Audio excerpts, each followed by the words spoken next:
The polls this week show Trump has the lowest 100-day approval rating since they started polling 80 years ago. The lowest. Yes. There was a poll out today that has your approval rating lower than any other congressional leader at 17%. Are you concerned that you may be a liability for your party? Polls come and go. Our party is united.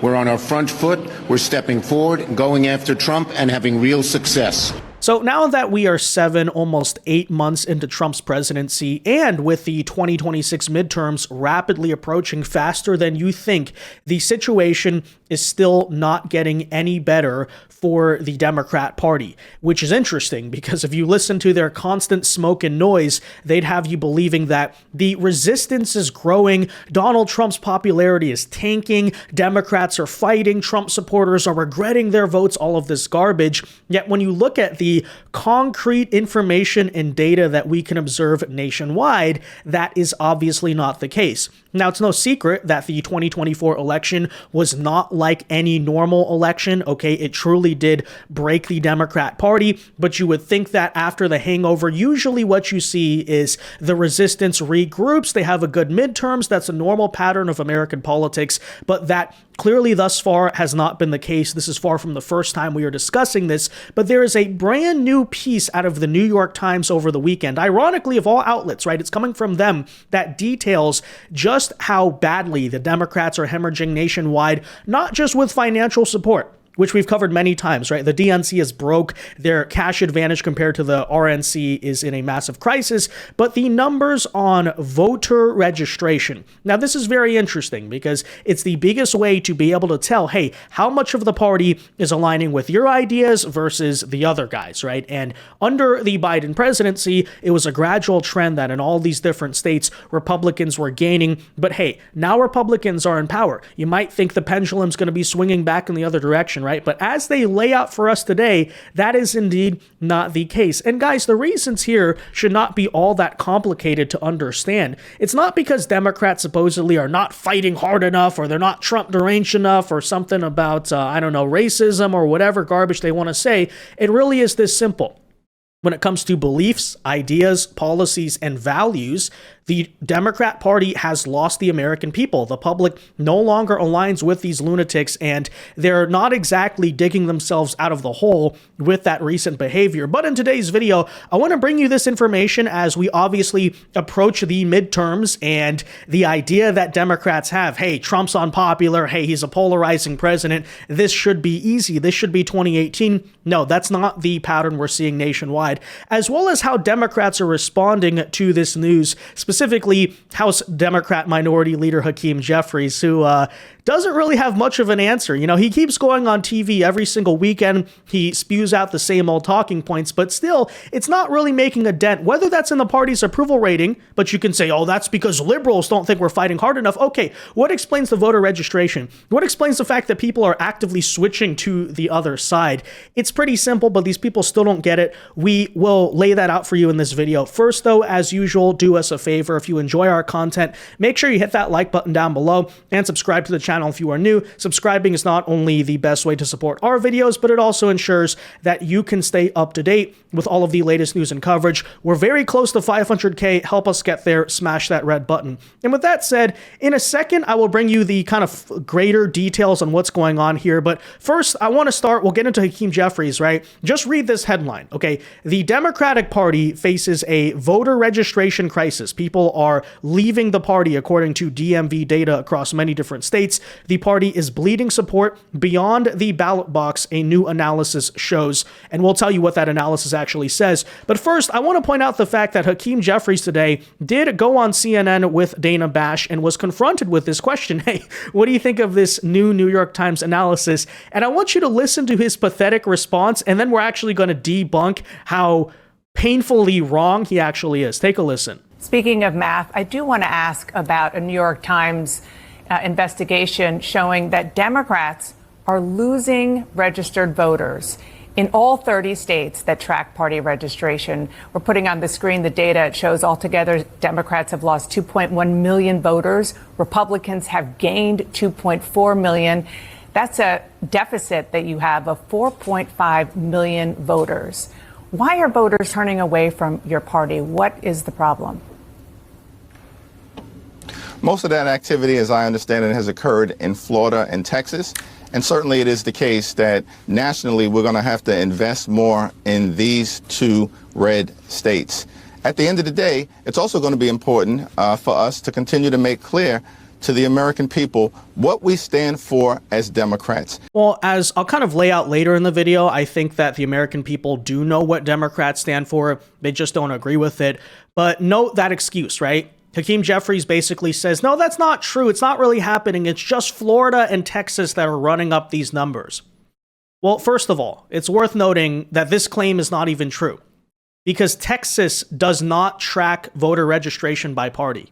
In other words, you can't see the data. They don't have this analysis where it's like number of Republicans versus number of Democrats. So checkmate, strike number one there. And secondly, it wasn't part of the New York Times study.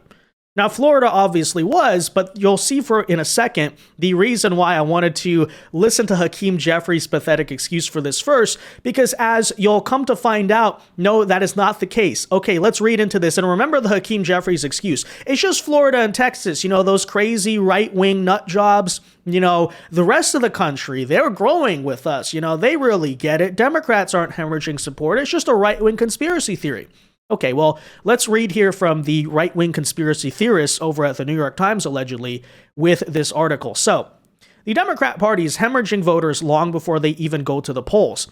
Okay, again, this is the second line, the second paragraph of this article clearly states the following. Of the 30 states, not just Florida and Texas, okay, Florida's included, not even Texas there.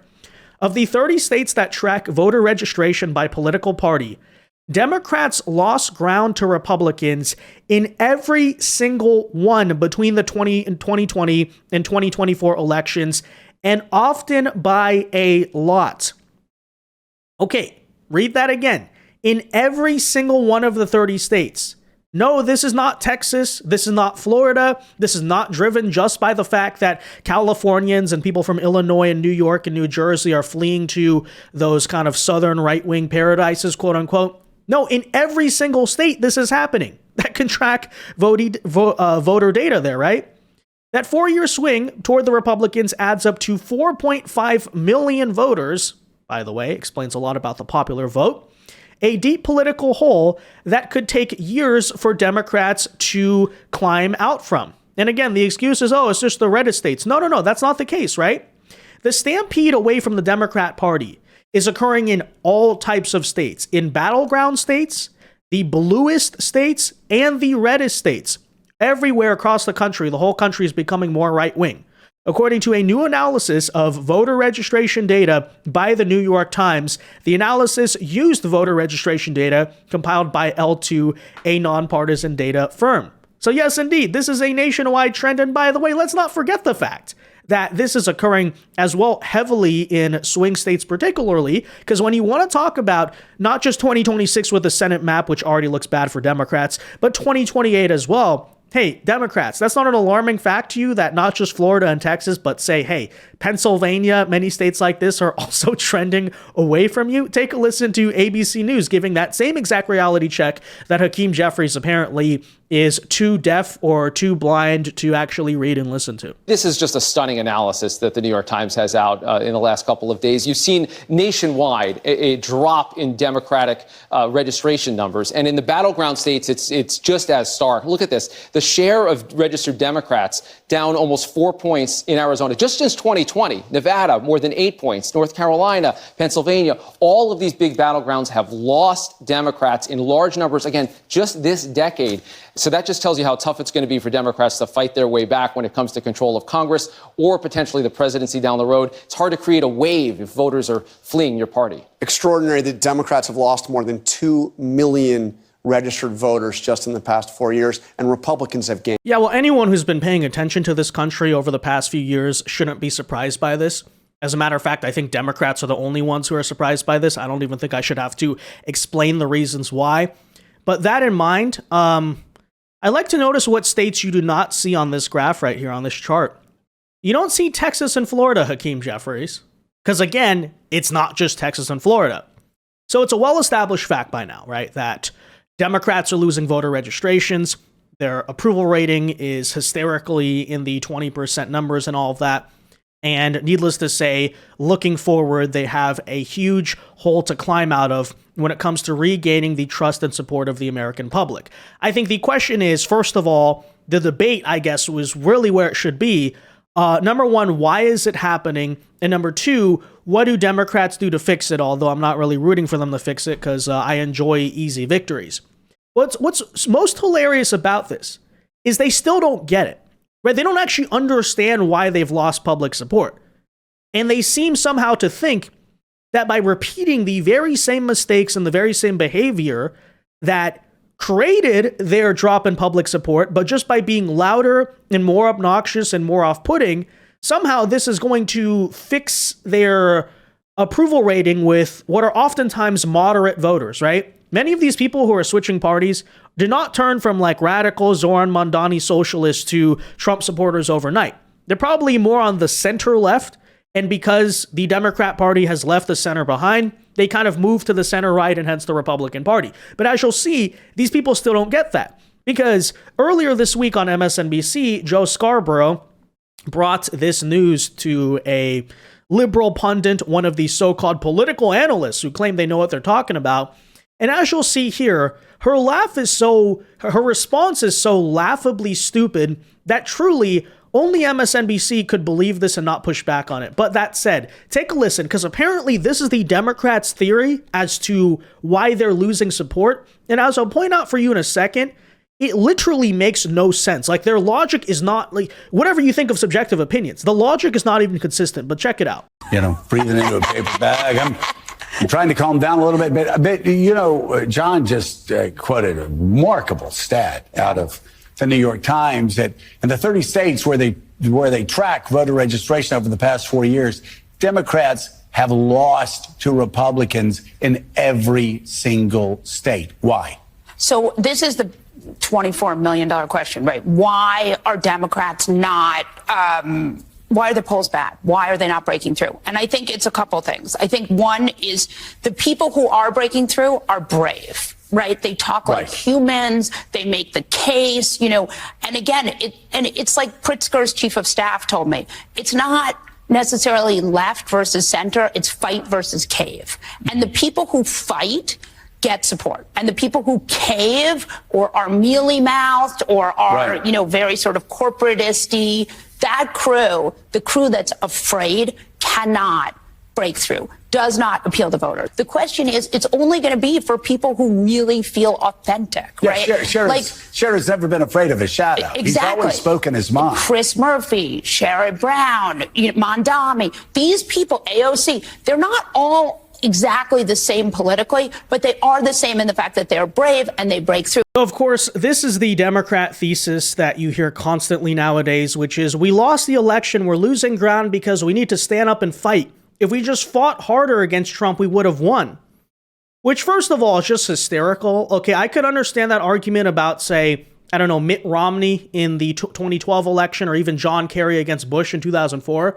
But somehow the idea that ever since Trump walked down that escalator, the Democrats have just been using kid gloves to him, right? They've been treating him soft. They haven't been going on the attack. They definitely did not try to impeach him twice, throw him in jail, do even worse things, arguably, than that. No. It's just until now, finally, Democrats realize that, hey, Trump is bad. Let's have Trump derangement syndrome, as if that's not the behavior that, of course, got you to this point to begin with. But, of course, that's what they say. We don't need to change our values. We don't need to change what we stand for. We just need to stand up and fight. And that's, of course, their excuse as to why not only are they losing voter registration, but Republicans are gaining, which means what? In many cases, people are flipping parties. They're changing their party registration from Democrat to Republican. And the big excuse there, the big reason, the justification for that is allegedly Democrats are not fighting hard enough. That's why we need more AOCs and Zohran Mamdanis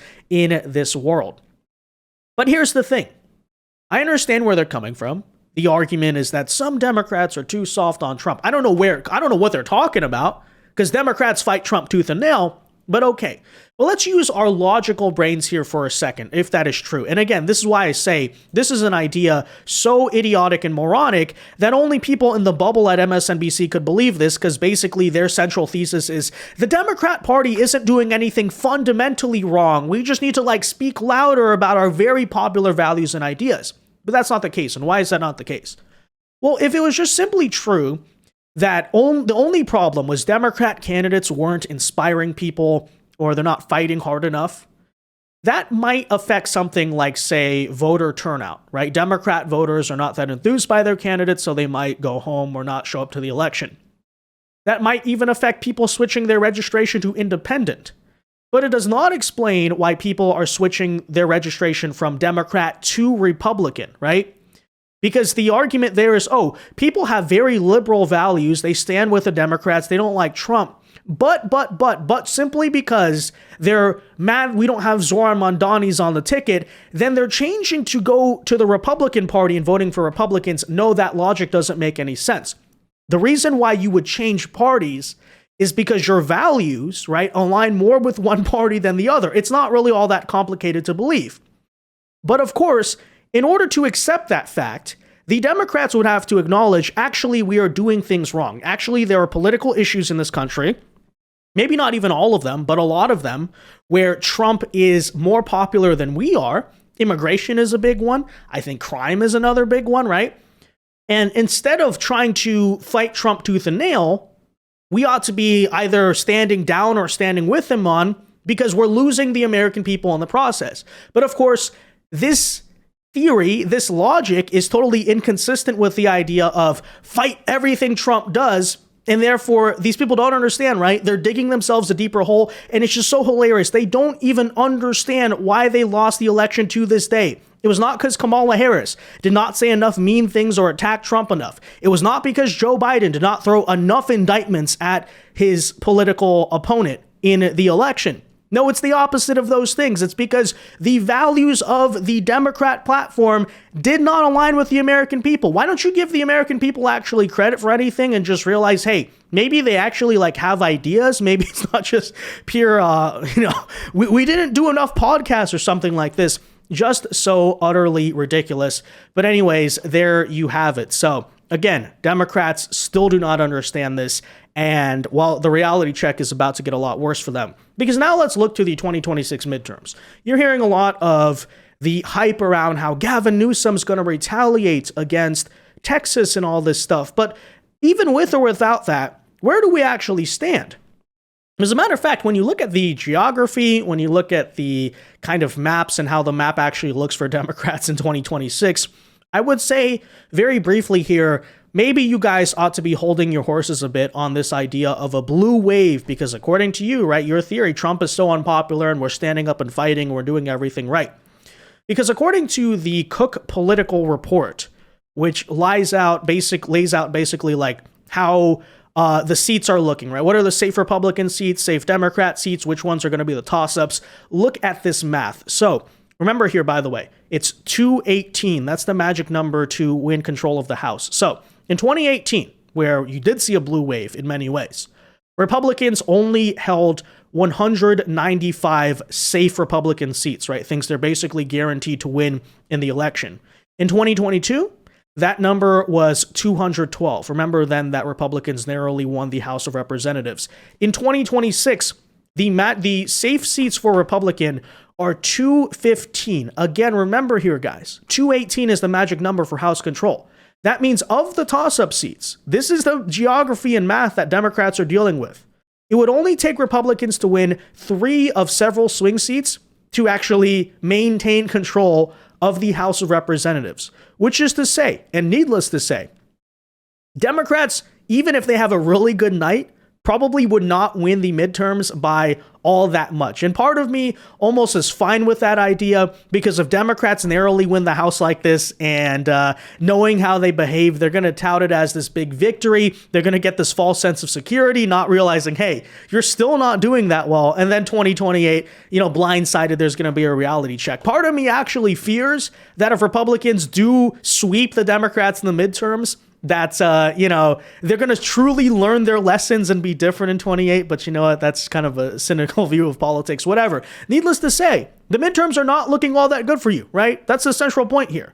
And when asked today on the question of, okay, so you see California retaliating on redistricting. What is your plan to get involved in this, Hakeem Jeffries? You are from the state of New York. You can see here just the utter and feckless state of Democrat leadership, and it's kind of just laughable. So take a listen. What can you do in New York? Is it even feasible to redraw the maps before the midterms?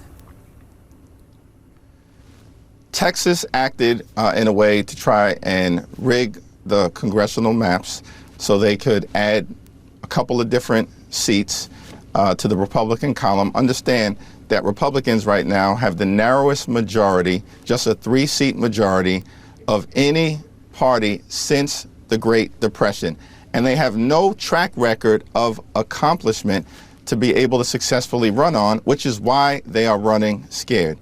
California responded forcefully thanks to the leadership of the governor, the legislative leaders, the members of the California congressional delegation led by Zoe Lofgren and Pete Aguilar, and we will continue to respond when necessary across the country. Right now, this has happened in Texas.